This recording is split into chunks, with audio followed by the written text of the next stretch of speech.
Howdy, folks. It's been a while since I've been on here, and I'm going to do a four guitar comparison. Been waiting a while to do this, and going to compare different guitars at different price ranges. Going to start with the cheapest and work our way up to the most expensive, and they're going to vary in different years. And so we're going to start off with this guitar. This was my first Martin guitar. Let's get a look at the headstock a little bit. And this is a DX1 Tawny Satinwood. This was an early model in the X series guitars of Martin's. This was one of the first flat picking guitars that I got. Got a lot of wear on it. It's got a couple of battle scars. I don't know if you can pick it up on camera or not. There's a few scratches from the case. Let's start with specs. A Sitka top, East Indian rosewood fretboard, and bridge, no pick guard, 1 11/16 nut, bone nut and saddle. Some interesting inlays on the fretboard, kind of resemble the shape of a D45 inlay, but instead of mother of pearl, they are what appears to be wood of some kind, either East Indian rosewood and maple or something else. If I'm not mistaken, A-frame bracing or X bracing, I'm not 100% sure on that. And the back is a what I would call a Formica top, or Formica back and sides in the shape or in the color of what looks to be flamed maple. And it's the same stuff that you would find on like you would on a countertop, Formica countertop. Same stuff.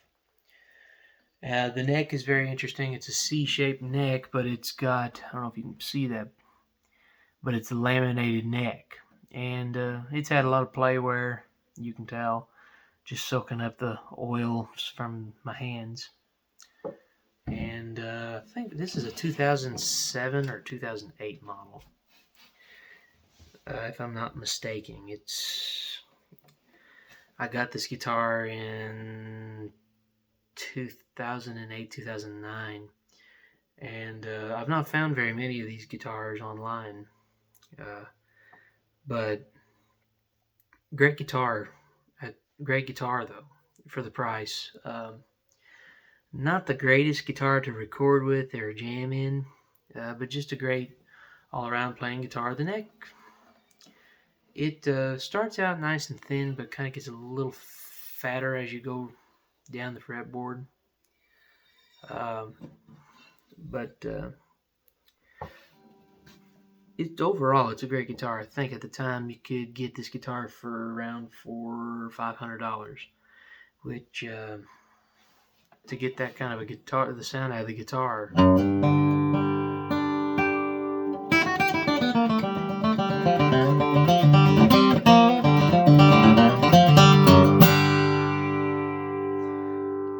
mean, it's not what you would call a very percussive guitar. For recording purposes, I mainly have used this guitar for rhythm, and that's it. It's real boomy for what it is. Just to me, it lacks a little bit on the high end, and I think that's due to the fact of the back and sides not being actual wood, more or less a laminate, or, as I said, Formica. It doesn't have very much push or anything like that. But for some situations when you're doing some jazz stuff like I was doing at the beginning,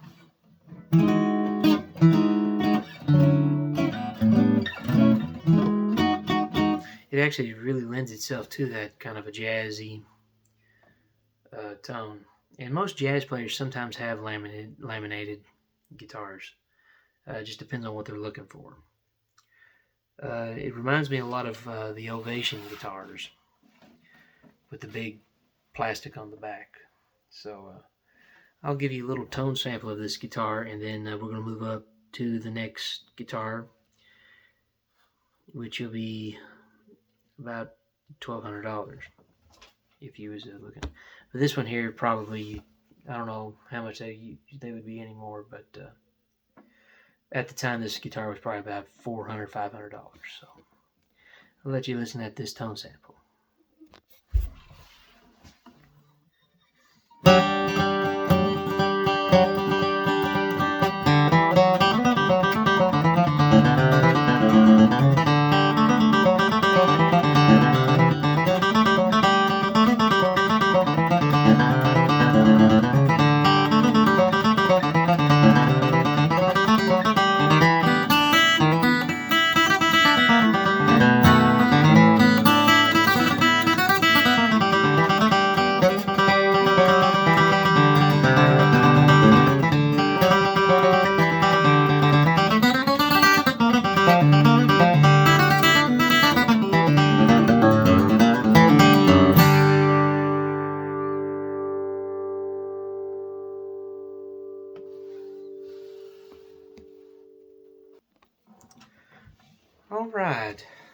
All right, we got the next guitar, and this is a 2021 model.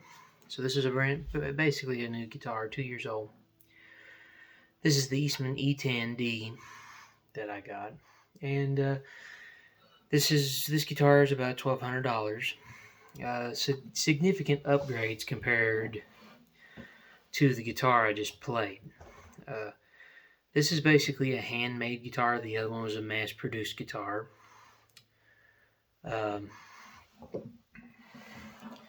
There's the headstock. Get it in the camera here. And quite a bit different specs. This is a 1 3/4 nut. Still a bone nut and saddle. Got a pick guard, tortoiseshell pick guard.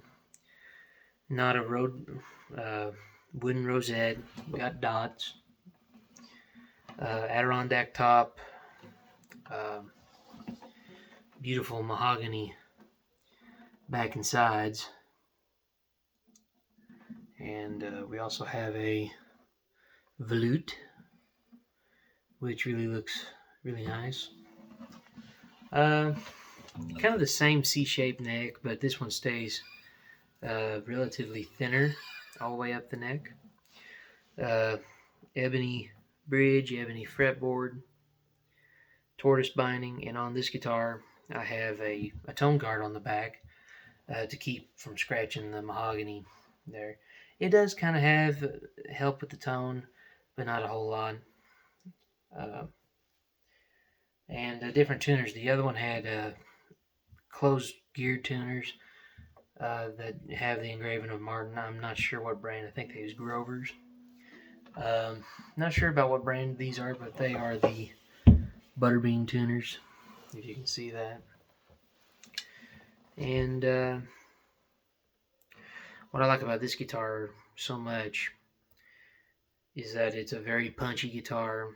It cuts through a recording. You can really tell it.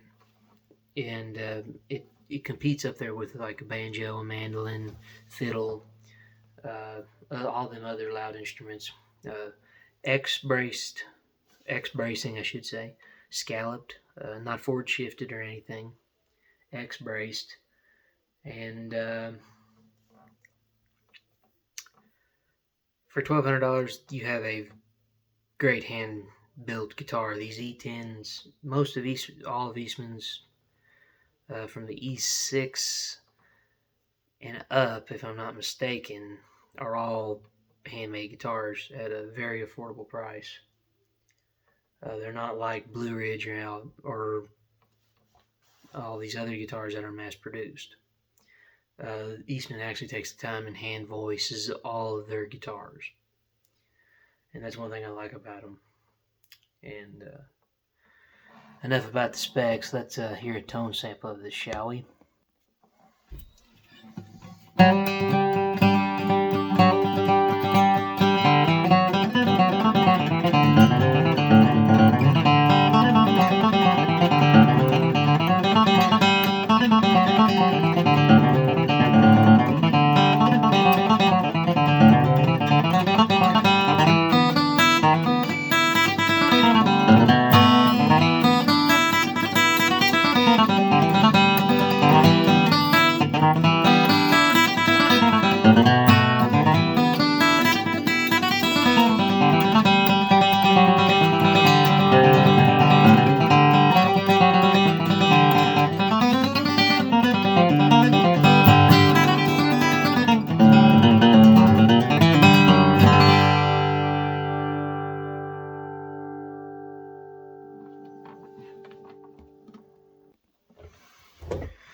Okay, now we have kind of the next step up from $1,200 guitars, and we're into like the $3,500 to $3,000 guitar. Of course, at the time, this guitar did not cost that. I think at the time when this guitar would have been bought would have been about 25 to 27, if I'm not mistaken. But nowadays, everything has gone up.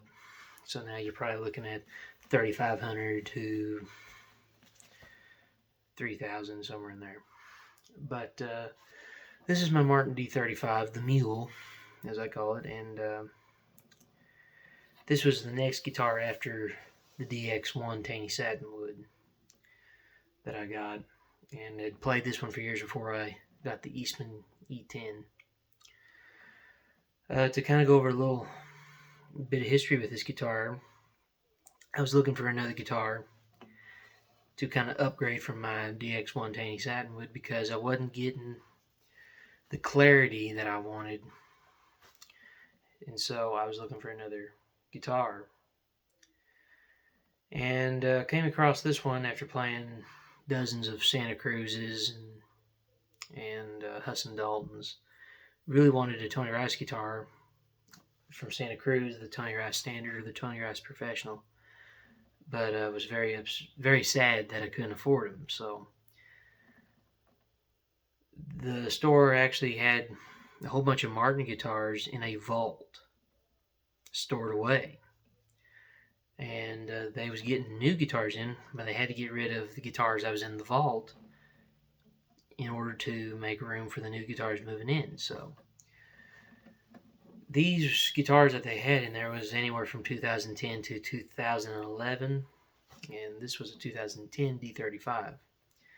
They had on sale there for either 25 or 30% off, and I forget what the original price was. It seemed like it's 27 or 29. I can't remember exactly, but with it on sale, it ended up only being about $2,200. And I bought this guitar, and the top was had already been aged, but now that it's older, it's really gotten aged more. I'll let you look at the headstock on it. Classic Martin logo. These are Grover tuners, just normal Grover tuners. Inch and 11/16 bone nut and bone saddle. And I switched out the bridge pins for bone bridge pins, and underneath I put a Mitchell's plate mate, which added a bonus of tone, but it was really there to keep the balls from the strings from eating out the bridge plate, which they had done a pretty significant job of it. It has a bound fretboard, which really looks a lot like the Tony Rice guitar, which I thought was pretty cool. Sitka spruce top, East Indian rosewood, three-piece back, rosewood back and sides, mahogany neck in the modern performance shape, which it's kind of like a Fender Telecaster in a way. And this is about my favorite neck out of all the guitars that I own. The only next better thing would be the Santa Cruz Tony Rice model or Vintage Artist series. It has that really thin V shape. It's just like this one, very thin shaped. Only this one's a D shape, kind of. But this is probably my next to my favorite neck shape. And that's it. And this guitar is quite the guitar in itself. Great recording guitar. I wouldn't say a jamming guitar or a punchy guitar, but great bluegrass guitar. And a lot of people really underestimate the D35 for being a bluegrass guitar. Most of the people like D28s and everything, and D18s, but as far as the D28 is concerned, I think they're cool, but I really think they're just a normal guitar. I've played so many of them that they're just average guitars to me. I don't really pay much attention to them. But when I played this D35 in particular, this guitar is kind of a, I don't know, it's one of those guitars that if you pick real hard, it don't really get volume. You have to almost beg the notes to come out of the guitar to really sound good. And I'll show an example of that right now because you have to hear it to believe it.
Alright, y'all, this is the guitar I've really been anxious to get on this. Had to wait on this guitar, and that's the reason why it took so long to get this video up here. And so I'm really excited about this guitar. This is a guitar that's the same age as I am. This thing is little around 25, 26 years old. And it is a Martin. Check out the slotted headstock. And this is a Martin D18 VS, which is at the time was of the vintage series. Let me go over the specs real quick. Waverly butterbean tuners, 1 3/4 nut, bone nut and saddle, ebony bridge and fretboard, Sitka spruce with an aged toner, and a really dark but pretty mahogany back and sides, mahogany neck. And this is one of the best feeling 1 3/4 nuts next to my Eastman. And again, slotted headstock, if I could forgot it. But this is a V-shaped neck, and it's hard to explain. This V neck is very similar to Santa Cruz. It stays the same thickness all the way until you get to the very last, maybe the 9th or whatever fret that is. But it has an interesting story to it, which I'm going to spend a little bit more time on this video because I've got to get this back to the owner tomorrow, which happens to be my dad. But anyhow, this guitar originally belonged to a fellow that was in North Carolina, and he had came up to Arkansas to Janet Davis Music, and got this guitar in on a commission deal for a mandolin. I forget, kind of a trade thing. I forget what it was. And this guitar was up on commission. Well, me and my dad had been wanting to go down to Janet Davis, and we ran in there and found all these custom-made Martin D28s and thought, man, I'd like to have that and stuff. And there was this guitar case laying in the floor. We had to keep walking around. Finally, Dad got tired of walking around and said, I'm going to see what's in this dadgum case. And it just so happened this guitar was in it. And played it. and it didn't have a price tag on it. And so we played around, compared to all the other guitars, and we was absolutely in shock because we had heard about these guitars, because this is a 12 fret body, slope shoulder body,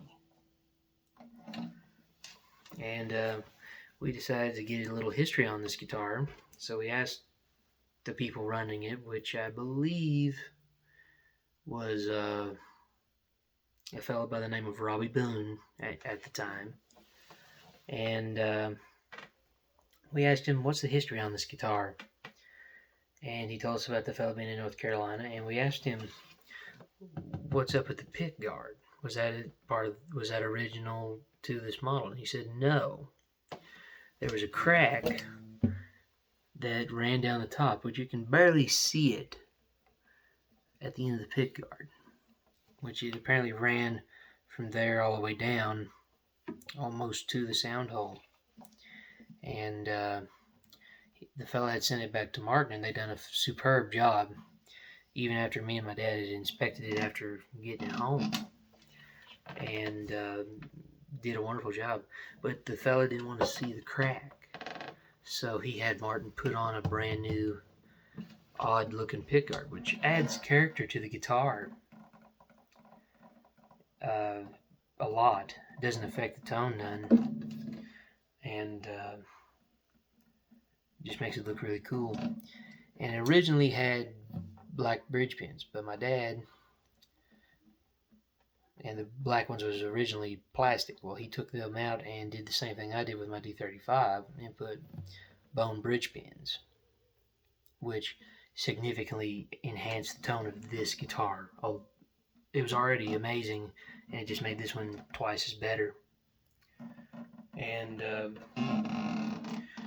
these 12 fret body style guitars are surprisingly great bluegrass guitars, especially this one. We first heard this style of guitar on YouTube, actually. It was Soundpure. There's a fellow on there that had a HD28 VS, which was the D28 version. And we never knew they made a D18 version. And until later on, until we found this guitar. And Dad had got to wanting one. If he ever came across one, he'd like to try to buy one. Well, he ended up coming across this one at a really good deal. Originally, this guitar would have been about $4,000 to $4,500, and just we happened to be there at a time to where on the commission deal he only wanted $1,800 for it, which was a steal of a deal, and I'm happy to say that I believe that was the best money that my dad ever spent.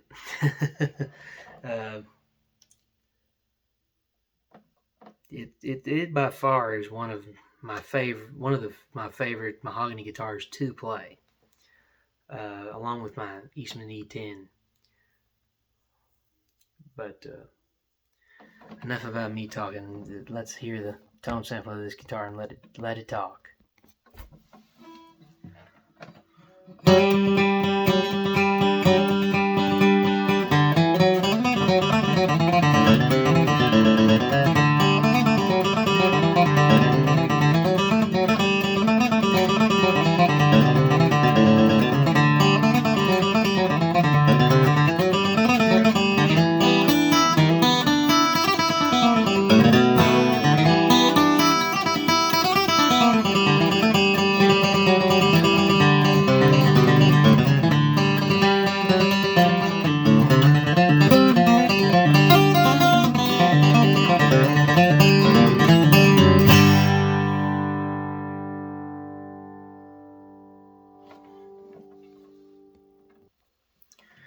Well, I hope y'all like this comparison of guitars from a $400 guitar all the way up to a $4,000 guitar. I've been aiming to do this for a long time, and it took me a while to get this video put together because of so many guitars to keep track of. And I wanted to do this video tonight really bad because of how much these guitars mean, because it kind of represents a travel in my life of guitar playing, as well as my dad's. Um, these four guitars really did me a lot of good, because I used to think that Rosewood guitars was the only way, or the highway. And this guitar and my Eastman guitar really opened up my mind to mahogany guitars, and made me realize, Indian Rosewood's not the only great sounding tone wood. There's also a lot of mahogany guitars out there that sound just as good, if not better, than Rosewood. And it made me realize where, in places where Rosewood can be used and where mahogany guitars can be used. And all these guitars really made me think, if a guitar is made out of rock and it sounds good, maybe heavy, but if it sounds good, who cares, it just blows me away every day. And I hope y'all like this video, and please share it, please like it, please subscribe, and leave a comment down there. Really appreciate reading all the comments. Appreciate y'all watching, and every video I make, I do enjoy making these videos, and especially this one. I've really enjoyed making this video, and hopefully in the future I get to do a mandolin comparison in the near future. I've got a couple mandolins that I would like to compare. So I'm going to take you out on a tune that I've played the traditional way, but I'm going to do it in a way that I recorded with a good friend of mine in the group, and he had heard me play this tune, and really loved how I played it. Played it nearly every gig that we was at, and that man's name is Arliss Burks, and he wanted me to play this tune, and end up recording it on the last CD he did, and did it on my D35, but I'm going to try to do it on this guitar, because I've done it a lot on this guitar as well. And I want to elaborate on this. It's a little bit longer. This version of What a Friend We Have in Jesus is kind of a Tony Rice inspired version of it. I got inspired by Tony on this song by watching him the way he did Shenandoah, Danny Boy, High Noon, and was really mesmerized, however you pronounce it, on how he created the melody with all these different triads and different stuff. So I began working on the song and listening at how he did Shenandoah and all the similarities to What a Friend We Have in Jesus, and just kind of put it together. So there's a lot of similarities to those. So I'll end it on that. Like I say, please like, share, and subscribe, and comment if you like what you're seeing on here. Really do enjoy reading those comments. Thank you all for watching, and have a blessed day.